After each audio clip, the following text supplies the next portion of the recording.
またペン置いてきて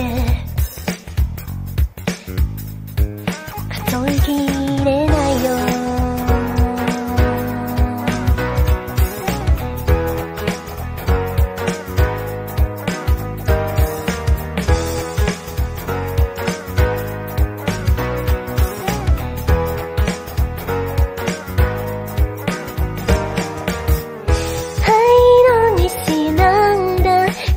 カプチーノ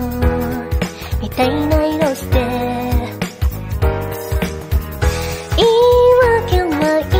いよ。青のカプチーノおとけたふりして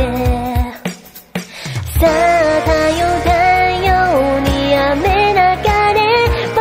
らに荒らす花に溺れ君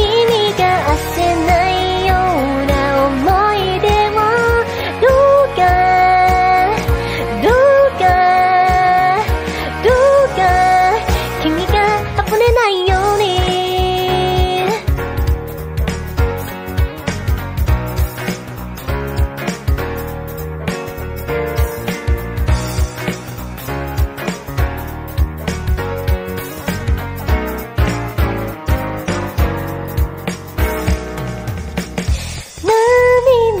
使いがこねないよさすぎ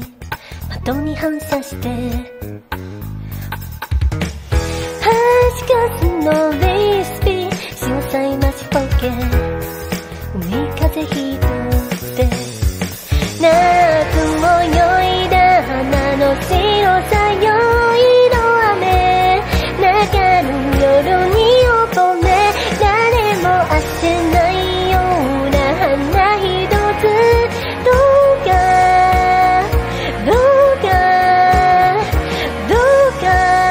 胸の内側にさして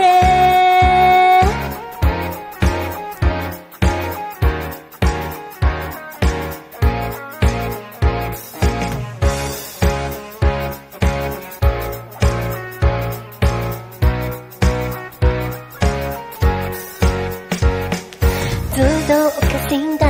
生き方一つ教えてほしいだけ離れるものなんて僕にはもうないけど何も答えられないな言葉一つでもいいよわからないよ本当にわかんないだよ